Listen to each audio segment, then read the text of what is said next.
देखिए आपका आज से सीआरपीसी भाई शुरू हो रही है। और सीआरपीसी थोड़ा कठिन भी है आपका।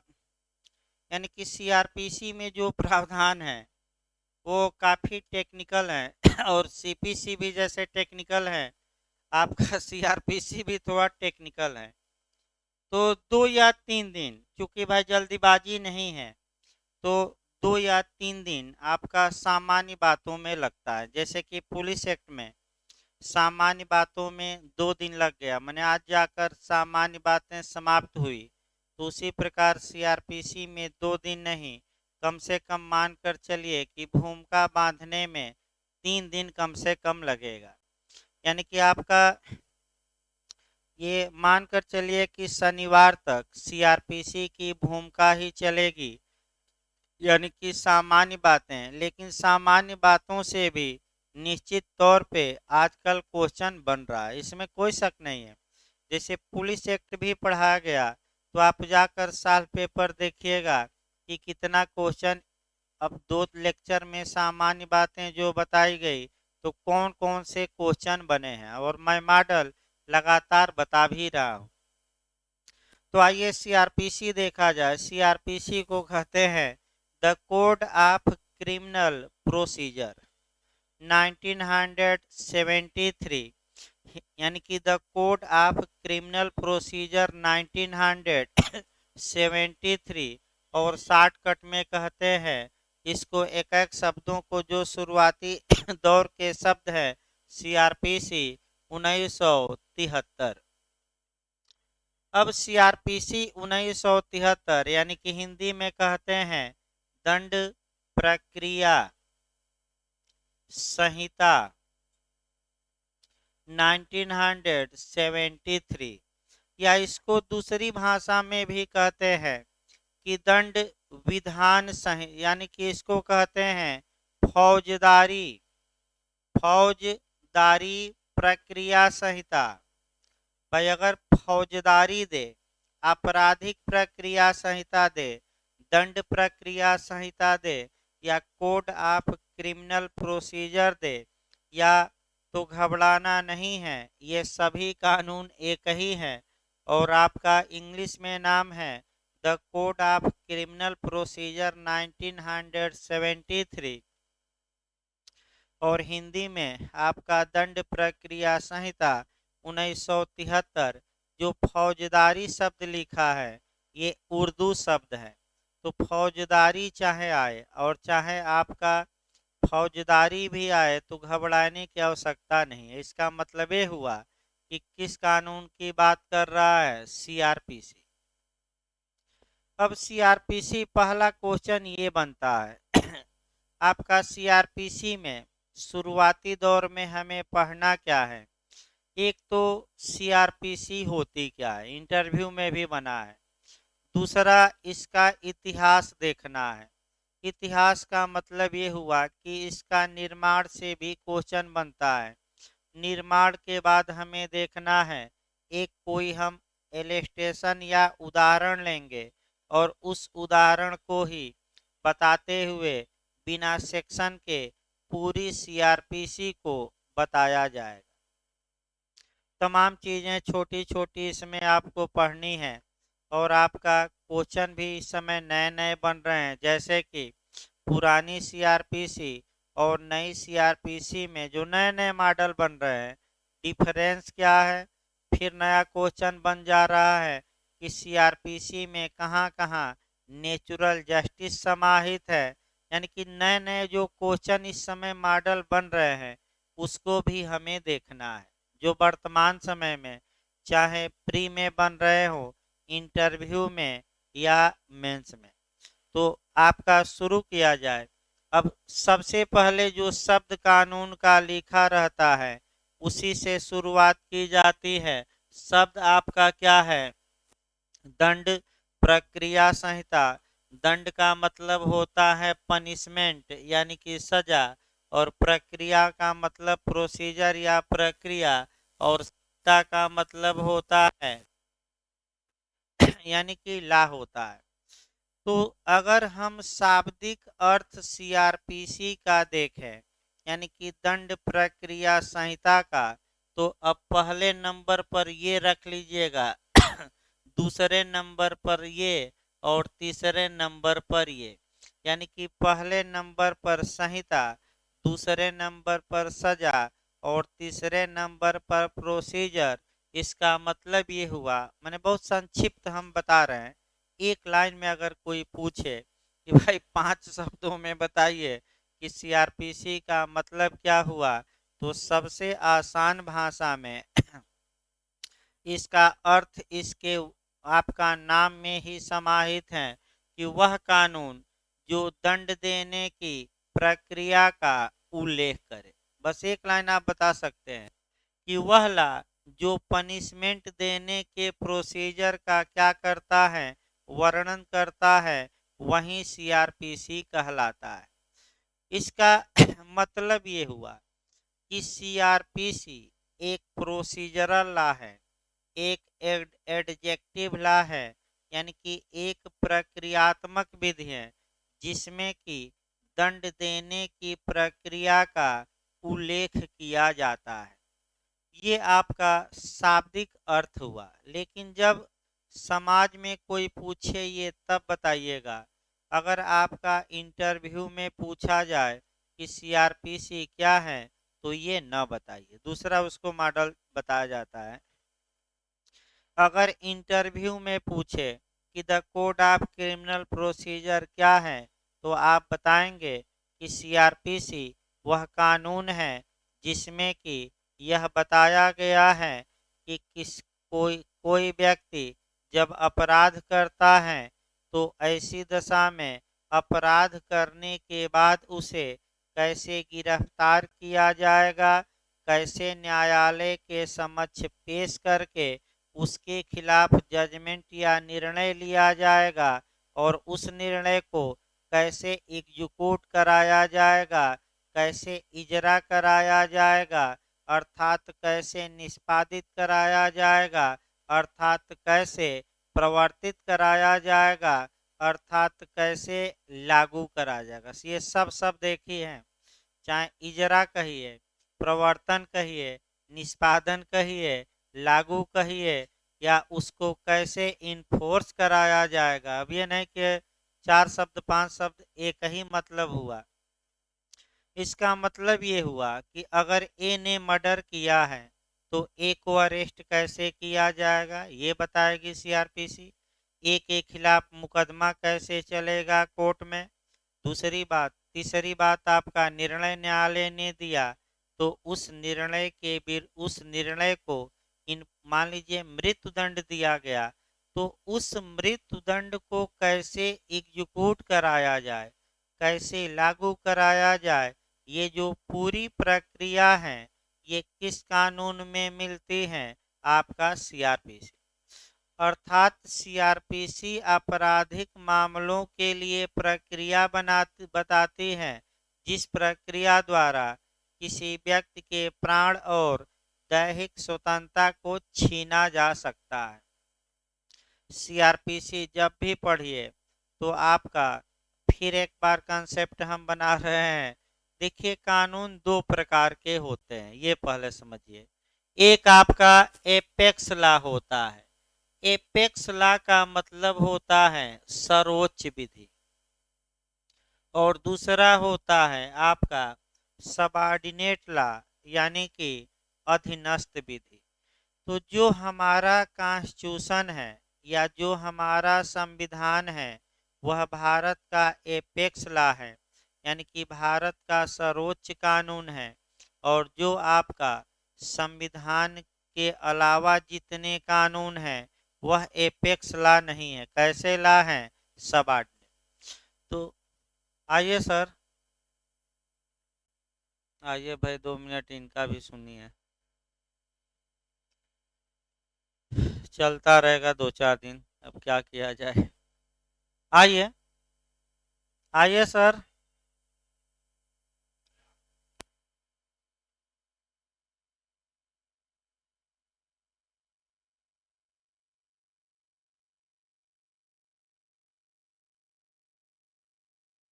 हेलो।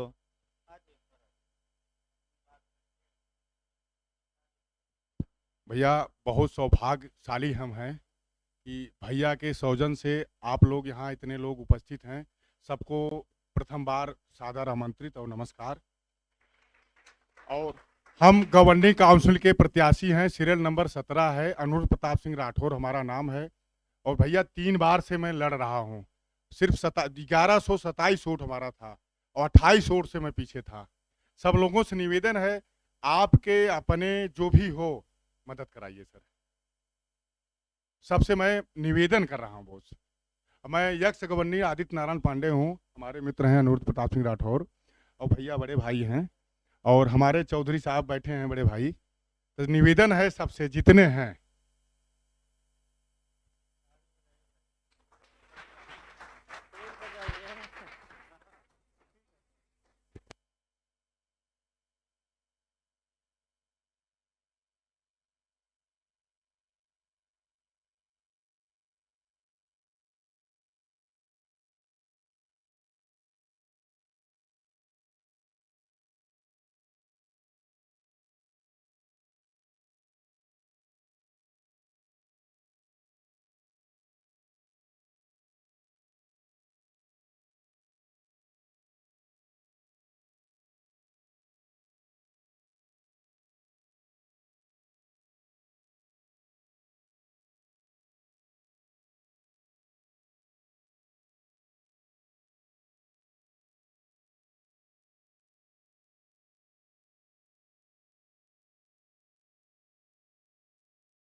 ये जब भी सीआरपीसी पढ़िए, आपका आर्टिकल 21 से जोड़कर पढ़ा जाता है, यानी कि सबसे पहले आपका जो हमारा देखिए अभी हम बता रहे थे, आपका पहले ये कॉन्सेप्ट निपटा दिया जाए और तब आपका सीआरपीसी में संविधान से जोड़ा जाए। दो कानून, दो प्रकार के कानून होते हैं। एक एपेक्स लॉ होता है, यानी कि सर्वोच्च विधि, और दूसरा सबऑर्डिनेट लॉ, यानी कि अधीनस्थ विधि। आपका इसको जोड़ सकते हैं, अगर कोई भाई अगर कई लोग जूरिस्प्रूडेंस भी पढ़ चुके होंगे, इसको आप जोड़ सकते हैं जूरिस्प्रूडेंस में हेंस केल्सन से, जो ग्रैंड नॉर्म की अवधारणा देता है। ग्रैंड नॉर्म मतलब कि मूल मानक की। तो जो ये सर्वोच्च विधि होती है, इसको हम मूल मानक कह सकते हैं, यानी कि केल्सन की भाषा में क्या, ग्रैंड नॉर्म। और जो सबऑर्डिनेट लॉ होते हैं वह अन्य नॉर्म है, मूल मानक नहीं है। नॉर्म मतलब होता है नमूना। अब वो आगे बताया जाएगा, आपका यूपीजे का चलेगा, फिर से जूरिस्प्रूडेंस चलाना ही पड़ेगा, यूपीजे आएगी तो उस समय बताया जाएगा। यानी कि एपेक्स लॉ, चूंकि ये सर्वोच्च विधि होती है, अतः जो भी कानून एपेक्स लॉ में आते हैं उसमें आर्टिकल का प्रयोग किया जाता है। जैसे कि हमारा संविधान है, ये मूल मानक है, ग्रैंड नॉर्म है, अतः एपेक्स लॉ है, अतः इसमें आर्टिकल का प्रयोग किया गया है। और जितने सबऑर्डिनेट लॉ होते हैं उसमें मैं बता दूं सेक्शन का प्रयोग किया जाता है।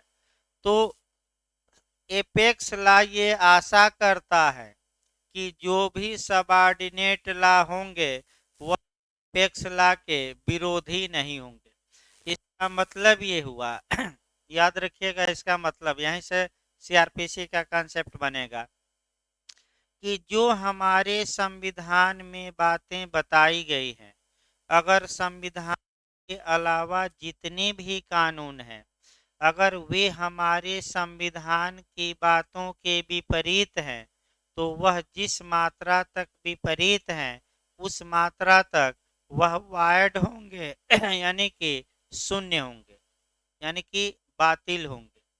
यानी कि एपेक्स लॉ यह आशा करता है कि जो सबऑर्डिनेट लॉ है वह एपेक्स लॉ का वायलेशन नहीं करेगा, ये माना जाता है। तो चूंकि हमारा संविधान कानूनों का फादर या पिता कहिए या माता कहिए, एपेक्स लॉ कहिए, तो फिर एक बार हम बताएं कंसेप्ट। जितने भारत में कानून हैं, चाहे एविडेंस एक्ट हो, कॉन्ट्रैक्ट हो, सीआरपीसी हो, आईपीसी हो, अगर हमारे कॉन्स्टिट्यूशन का क्या करते हैं वायलेशन, तो उस वायलेशन की मात्रा तक वह क्या होंगे, लिमिट तक वाइड। और वाइड घोषित करने की क्षमता कल बताया गया था पुलिस एक्ट में, कल ही बताया गया कि दो न्यायालयों को भारत में प्राप्त है, हाई कोर्ट सुप्रीम कोर्ट को। हाई कोर्ट की 60 किल के तहत करता है 226 और सुप्रीम कोर्ट की 60 किल के तहत 32। कल ही बताया गया था कि इस जो पावर है ये, इसको एक लीगल नाम देते हैं जुडिशियल रिव्यू। तो आगे बताया जाएगा वो तो जुडिशियल रिव्यू के बारे में। यानी कि अब संविधान में कोई प्रावधान हम उठाते हैं और वह प्रावधान है आर्टिकल 21। आर्टिकल 21 क्या बताता है, पहले आर्टिकल 21 को कवर करिए। अनुच्छेद 21 संविधान का सबसे छोटा अनुच्छेद है अगर वर्ल्ड वाइड देखा जाए। अनुच्छेद 21 में केवल और केवल 18 वर्ड है, यानी कि 18 शब्द लिखे गए हैं। लेकिन अगर हम राइट की बात करते हैं, अगर हम फंडामेंटल राइट की बात करते हैं, तो ऐसी दशा में ये लगता है कि लगभग सभी मूल अधिकार, लगभग मैं लगा रहा हूँ, पूर्ण रूप से नहीं, इसी अनुच्छेद में समाहित है। इसका मतलब ये हुआ कि इन 18 शब्दों की व्याख्या करते करते सुप्रीम कोर्ट ने तमाम फंडामेंटल राइट हमें क्या किया है, वर्तमान में प्रदान, और आज भी प्रदान कर रहा है। तो भाई संविधान में देखा जाएगा। तो आखिर आर्टिकल 21 कहता क्या है, ये देखिए। अब किसी भी व्यक्ति का मतलब ये हुआ कि चाहे वह भारतीय नागरिक हो या विदेशी।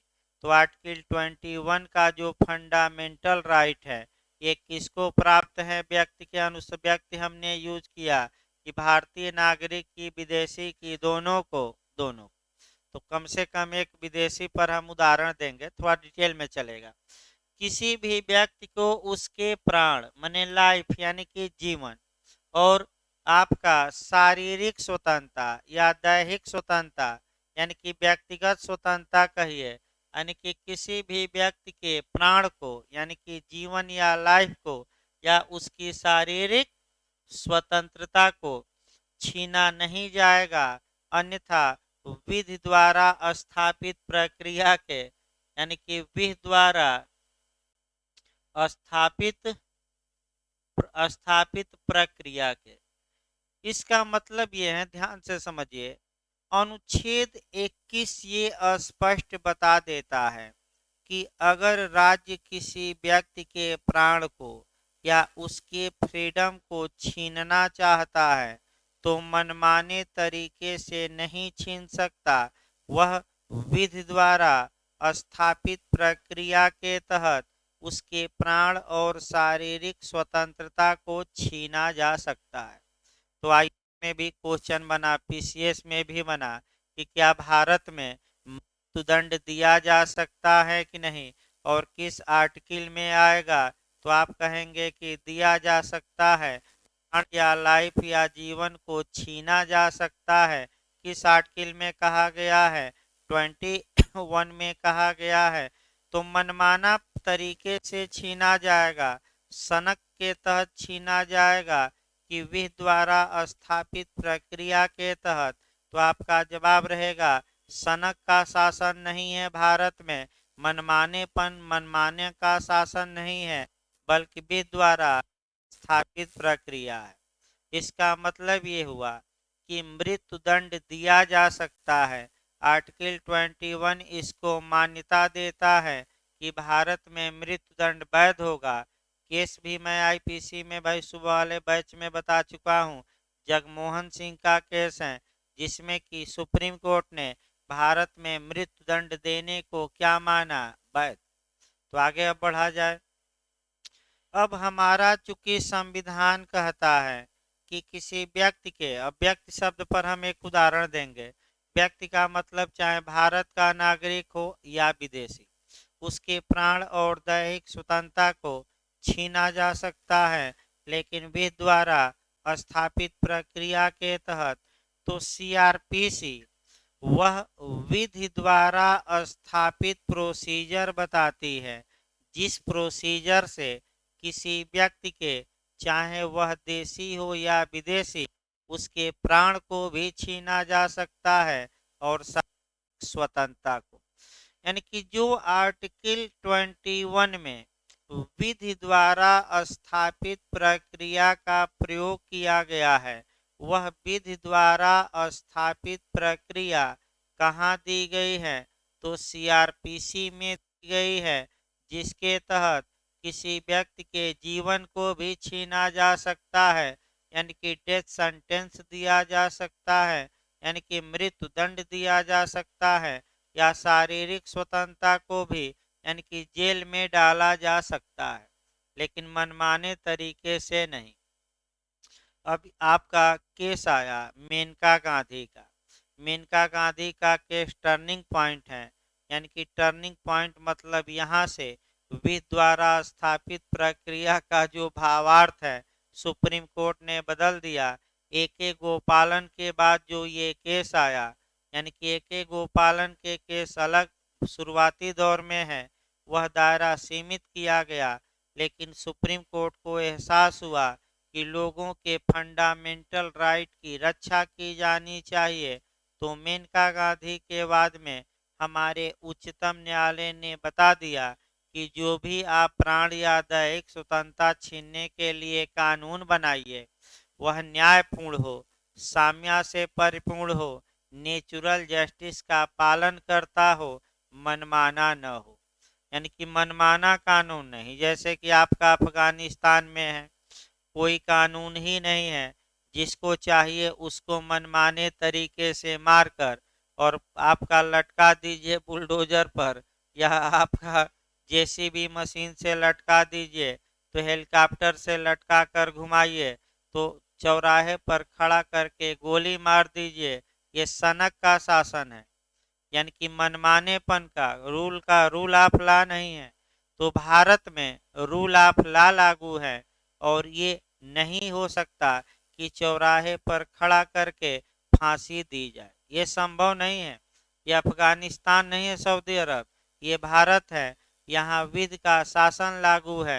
यानी कि कुल मिलाकर एक लाइन बताने का संविधान का मतलब ये हुआ कि सीआरपीसी वह विधि द्वारा स्थापित प्रक्रिया बताती है जिस प्रक्रिया द्वारा किसी व्यक्ति के प्राण और दैहिक स्वतंत्रता को क्या किया जा सकता है? छीना जा सकता है। अब ये न कहेगा कि नहीं मृत्युदंड नहीं, और उत्तराखंड बना ही दिया था कि मृत्युदंड दिया जाएगा, तो लिखा जाएगा जजमेंट कि तब तक लटकाया जाए फांसी लगाकर गर्दन में जब तक इसकी डेथ न हो जाए। और 354 का फिर हम बता रहे हैं, ये यूपी में भी आ सकता है। 354 का कौन सा खंड? 5, तो आगे बताया जाएगा। अब आगे कंसेप्ट बनाया जाए। अब अगला कंसेप्ट आपको ये बनाना है कि आखिर सीआरपीसी नहीं रहती तो क्या होता। अब ध्यान से 2 लाइन ये जानना है। अगर सीआरपीसी नहीं रहती तो क्या होता। देखिए व्यक्ति पर भाई आदमी व्यक्ति को पहले बता देना, किसी भी व्यक्ति को इस पर भी एक उदाहरण दिया जाए, क्योंकि भाई थोड़ा डिटेल में चलाया जाए ताकि प्री मेंस और इंटरव्यू तीनों के लिए अभी कवर हो। व्यक्ति में देसी और विदेशी दोनों शामिल हैं। तो कसाब का ही मामला लिया जाए। कसाब को पकड़ा गया बॉम्बे कांड में और उसका इलाज कराया गया। जब वह स्वस्थ हो गया तो उसका विचारण चला सीआरपीसी के तहत और 7 करोड़ खाने पर खर्चा हो गया और सुरक्षा पर। तो तमाम लोग भारत के ये कह रहे थे कि तुरंत इसे गोली मार देना चाहिए, इतना खर्चा करने की क्या जरूरत थी। तो भाई भारत पाकिस्तान नहीं है। जैसे कुलभूषण जाधव के मामले में कुलभूषण जाधव को वकील ही नहीं मुहैया कराया, तो इसलिए भारत न्याय के अंतर्राष्ट्रीय न्यायालय में पहुंचा और तब जाके वकील मिला। और तो भारत को ये भी दिखाना है कि भारत एक रूल ऑफ लॉ वाला देश है। यानी कि चाहे वह आतंकवादी ही क्यों न हो, चाहे वह हजारों लोगों का हत्यारा ही क्यों न हो, हम किसी के प्राण और शारीरिक स्वतंत्रता को मनमाने तरीके से नहीं छीन सकते। हम कानूनी प्रक्रिया से ही छीनेंगे। और वह कानूनी प्रक्रिया किस कानून में दी गई है? सीआरपीसी। याद रखिए कहाँ दी गई है? सीआरपीसी। तो आप देख सकते हैं कसाब का ट्रायल चला, वकील कोई नहीं था तो भाई 2 वकील सरकार ने मुहैया कराया फ्री में। फिर हाई कोर्ट में अपील गया, सुप्रीम कोर्ट में गया, फिर राष्ट्रपति के यहाँ गया। और जब राष्ट्रपति के यहाँ से क्षमादान कैंसिल हो गया, पार्डन, तब जाकर मृत्युदंड दिया गया, फांसी पर लटकाया गया। भारत भी चाहता तो बिना ट्रायल किए चौराहे पर क्या मार देता? गोली। लेकिन इससे एक जो अंतर्राष्ट्रीय समुदाय है उसमें गलत प्रभाव जाता और हमारा सुप्रीम कोर्ट भी सरकार को नोटिस जारी कर देता और पूछ लेता। उसका दुष्परिणाम भी होता है, मैं बता दूं। दुष्परिणाम ये होता है कि तमाम खूंखार आतंकवादी बंद हैं और आपका आतंकवादी अपहरण भी करते हैं किसी का और कहते हैं कि इस आतंकवादी को छोड़िए, और छोड़ा भी गया। तो ये भी कहा गया कि 10 साल से आप बंद बनाए हैं आपका अजहर और तमाम लोगों को, तो क्यों नहीं गोली मार दिया गया और कई लोगों आतंकवादियों को छोड़ना पड़ा। तो वो अलग बात है लेकिन भारत को ये भी दिखाना है कि किसी भी के प्राण को छीनने के लिए वह पूरी प्रक्रिया का क्या करेगा? पालन। और वह प्रक्रिया फिर हम बता दें कहाँ दी गई है? सीआरपीसी में। भाई प्रक्रिया का अब तो सुप्रीम कोर्ट जांच कमेटी बनाया है। ये तो न्यायपालिका का कार्य है ना, कि कार्यपालिका भी पुलिस एक्ट में बताया गया, आगे बताया जाएगा, लेकिन आप पूछ रहे हैं तो फिर एक लाइन हम बता दें। कार्यपालिका हमेशा ये रूल ऑफ लॉ का वायलेशन करती रहती है। तो अब ये है कि कार्यपालिका से आप तो लड़ नहीं सकते, क्योंकि कार्यपालिका के पास भाई सभी व्यवस्थाएं हैं। या तो देश छोड़कर भाग जाइए, या देश में रहेंगे तो कहीं ना कहीं कभी पकड़ ही लिए जाएंगे। तो ये न्यायपालिका की भी जिम्मेदारी है कि वह लोगों के अधिकारों की कार्यपालिका से रक्षा करे। और इसीलिए आर्टिकल 32 बनाया गया, 226 बनाया गया। लेकिन फिर वही कहानी आ गई कि कभी काल न्यायपालिका सक्रिय हो जाती है और कभी काल निष्क्रिय। अगर उत्तर प्रदेश हाई कोर्ट ही इलाहाबाद का पूरी तरह हर एक इनकाउंटर की जांच करा दे तो देखिए अभी इनकाउंटर 2 दिन बाद बंद हो जाएंगे। भाई जांच का आदेश दे दे 20-25 इनकाउंटर का कि एसआईटी जांच करेगी या सीबीआई जांच करेगी या स्पेशल इन्वेस्टिगेशन हम टीम बनाकर जांच कराएंगे, तो ये न्यायपालिका में भी कमी है। तो न्यायपालिका जैसे ही थोड़ा बहुत क्या होगी, सुस्त पड़ेगी, वैसे ही कार्यपालिका मनमाना शुरू कर देगी और ये शुद्ध रूप से रूल ऑफ लॉ का वायलेशन माना जाए। इसमें जैसे आपका हम बताए थे गोरखपुर कांड, फिर बीच बीच में बताते रहेंगे। अभी तो भाई भूमिका चल रहे हैं, जब सेक्शन आएंगे तब तो केस कहानी बताया जाएगा। तो भूमिका में अभी ये चल रही है भूमिका, यानी कि भूमिका में हमने जोड़ा आर्टिकल 21 से सीआरपीसी को, कम से कम इतना याद रहे। अब आइए चला जाए आगे, देखा जाए अगर सीआरपीसी नहीं रहती तब क्या होता, ये दो लाइन कल्पना करिए।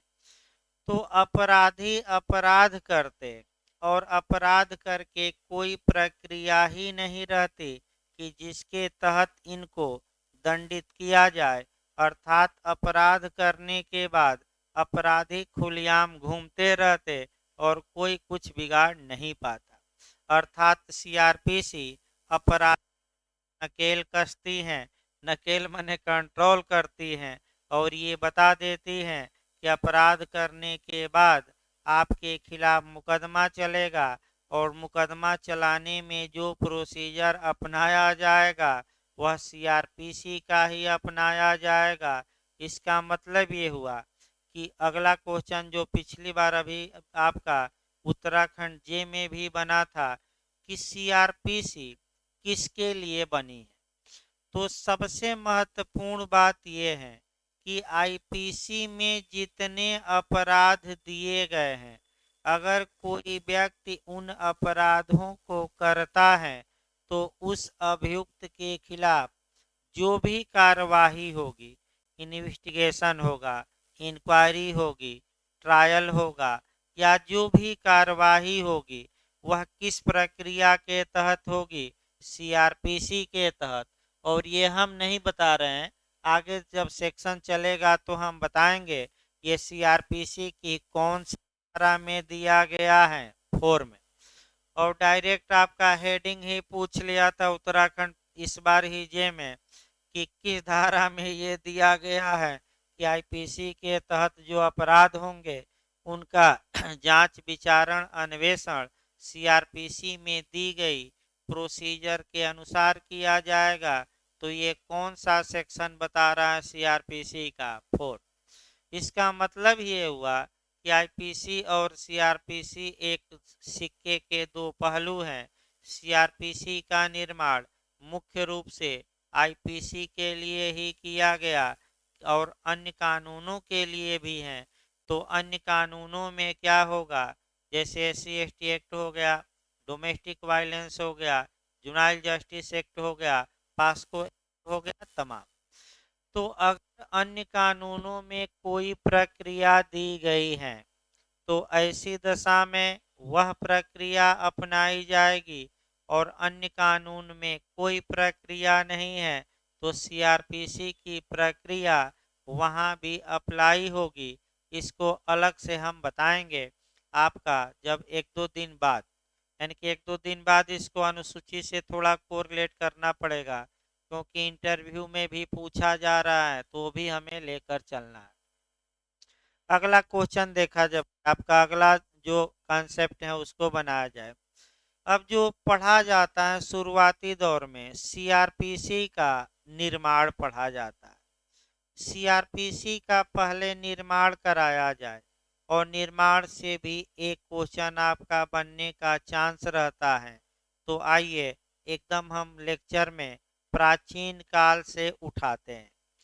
प्राचीन काल में हिंदू धर्म शास्त्रों के अनुसार न्याय किया जाता था और अपराधियों को सजा दी जाती थी। यानी कि प्राचीन काल में जो प्रोसीजर अपनाया जाता था वह किसका अपनाया जाता था, जो धर्मशास्त्रों में लिखा गया है। फिर मध्यकाल आया, मध्यकाल में मुस्लिमों का काल आया, जिसमें कि मुस्लिम विधि के तहत भी कार्यवाही की जाने लगी और उसके लिए काजी साहब नियुक्त किए गए, यानी कि जज को हम कहते हैं काजी। तो जो का भाई फिर बता दिया जाए, जब भारत आज़ाद हो गया इत्यादि, जो काजी साहब को अधिकार था उस अधिकार को सौंप दिया गया जिला जज को। यानी कि जो हमारे यहाँ डीजे हैं, याद रखिए वह काजी का भी पावर रखता है। याद रखिए जो काजी को पावर था वह किस में समाहित कर दिया गया, जिला जज। अगला नियम आइए फिर अंग्रेजी शासन काल आता है। तो जब अंग्रेज भारत में आए तो इन्होंने धीरे धीरे कई क्षेत्रों पर कब्जा किया और कब्जा करने के बाद आपका कानून बनाना शुरू किया। तो सबसे पहले आपका, आप भी जानते हैं कि जब अंग्रेज आए तो सबसे पहले ये किए क्या, तो सबसे पहले आपका सुप्रीम कोर्ट की स्थापना करते हैं कलकत्ता में, यानी कि चार्टर एक्ट 1973, नहीं भाई 1773, कौन सा है भाई चार्टर एक्ट, 1873 नहीं भाई 1773। देखिए आपका भाई हल्का सा चार्टर एक्ट 1773 यानी कि 1773 में आपका कह सकते हैं कि ये कलकत्ता में एक उच्चतम न्यायालय की स्थापना की जाती है। तो उच्चतम न्यायालय 1774 में बना। पूछा जाता है कि प्रथम मुख्य न्यायाधीश कौन था, तो लॉर्ड एलिजा इम्पे। कई बार जीएस में आया है कि सुप्रीम कोर्ट का प्रथम मुख्य न्यायाधीश कौन था, जीएस में भी आया है, लॉर्ड एलिजा इम्पे। तत्पश्चात आपका चलता रहा, मामला चलता रहा। इसके बाद 1862 में सुप्रीम कोर्ट को निरस्त करके उसकी जगह 3 प्रेसिडेंसी नगरों में मुंबई, कलकत्ता, मद्रास में हाई कोर्ट स्थापित किया गया। अब जो जो क्वेश्चन बनता है जीएस में भी कि इलाहाबाद हाई कोर्ट की स्थापना कब की गई, तो 1866 में की गई। जीएस में भी एक क्वेश्चन आया था और आपका जीएस में भी आया था 1886। अब अंग्रेजी सरकार सुप्रीम कोर्ट के लिए प्रोसीजर बना दी, हाई कोर्ट के लिए बना दी। अब ये समस्या आई कि भारत को अब बंटवारा करिए। भारत में उस समय आपका देखिए एक तो प्रांत थे और दूसरा देशी रियासतें थी। तो जब अंग्रेज आए तो धीरे धीरे प्रांतों के लिए अलग अलग सीआरपीसी बनाना शुरू किया। यानी कि प्रांतों के लिए क्या किए, ये अलग अलग सीआरपीसी बनाना शुरू किए। और जो रियासतें या राजा महाराजा थे वहाँ ये लोग अभी हस्तक्षेप नहीं किए। तत्पश्चात आपका जो सन आता है, यहीं से आपको कवर करना है। अंग्रेजों ने सर्वप्रथम 1882 में पूरे भारत के लिए एक सीआरपीसी बनाई। तो अब क्वेश्चन ये आता है कि पहली बार पूरे भारत के लिए जो सीआरपीसी अंग, भाई राज्यों के लिए नहीं, पूरे भारत में बता रहा हूँ, यानी कि राज्य के लिए भी, रियासतों के लिए भी और प्रेसिडेंसी नगरों के लिए, यानी कि पूरे भारत हम बता रहे हैं, ये नहीं कि अलग अलग राज्य नहीं। अंग्रेजों ने सर्वप्रथम 1882 में पूरे भारत के लिए एक सीआरपीसी का निर्माण किया। चलता रहा, मामला चलता रहा। फिर आपका ये सीआरपीसी रिपील की गई और फिर आपका 1898 में दूसरी बार सीआरपीसी बनाई गई। यानी कि पहली सीआरपीसी को रिपील करके उसकी जगह अंग्रेजों ने 1898 में दूसरी बार सीआरपीसी बनाई, जो काफी भारी भरकम थी। इसमें टोटल 46 अध्याय थे, 565 धाराएं थी, 565 565 और आपका 5 अनुसूचियां थी, 5 शेड्यूल। फिर एक बार याद रखिए कितने अध्याय थे, 46। कितनी इसमें सेक्शन थे पुरानी में, 565 और शेड्यूल कितने थे, 5। काफी बड़ी सीआरपीसी थी, एक आईपीसी से भी बड़ी थी।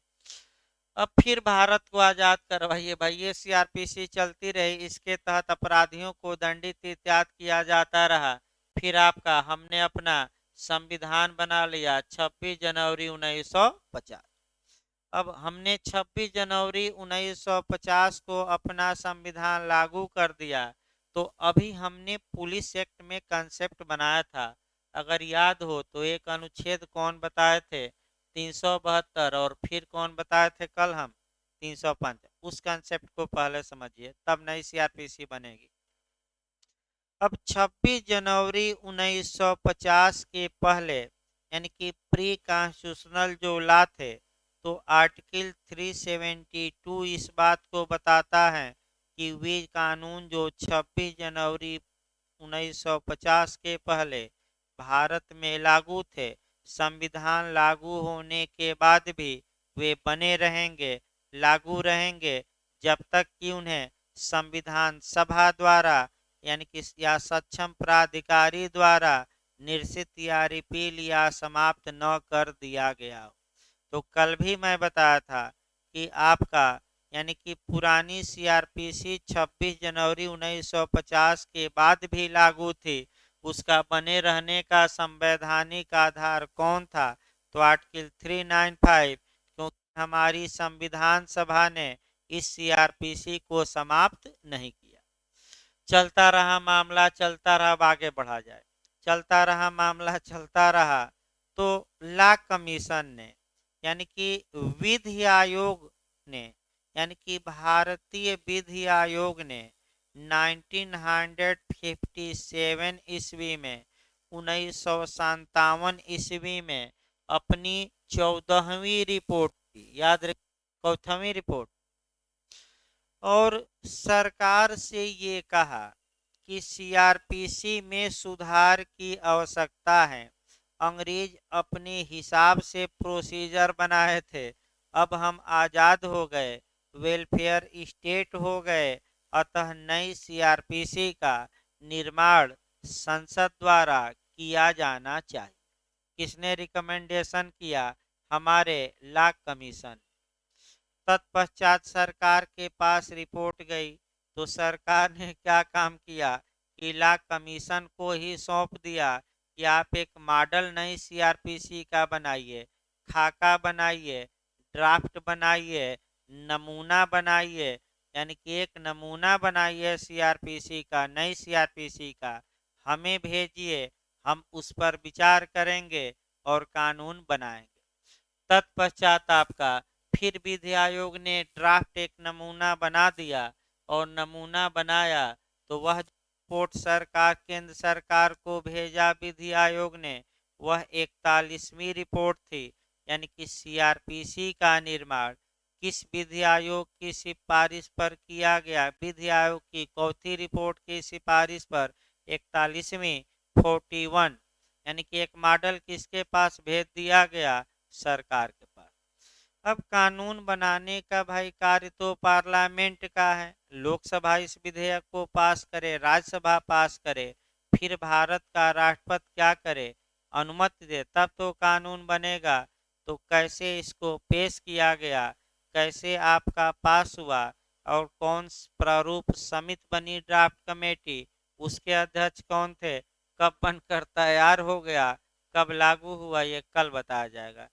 तभी इसको हम इतिहास से थोड़ा लेकर कल चलेंगे, एक बार दोहरा देंगे, क्योंकि हमेशा कंफ्यूज लोग रहते हैं 40वीं 40 और 1 और 14 रिपोर्ट पर। इसको कल हम फिर से एक बार इतिहास पहले निर्माण करा दिया जाए, तब सीआरपीसी को आगे बढ़ाया जाए, निर्माण से भी क्वेश्चन बनने का चांस है। तो कल क्लास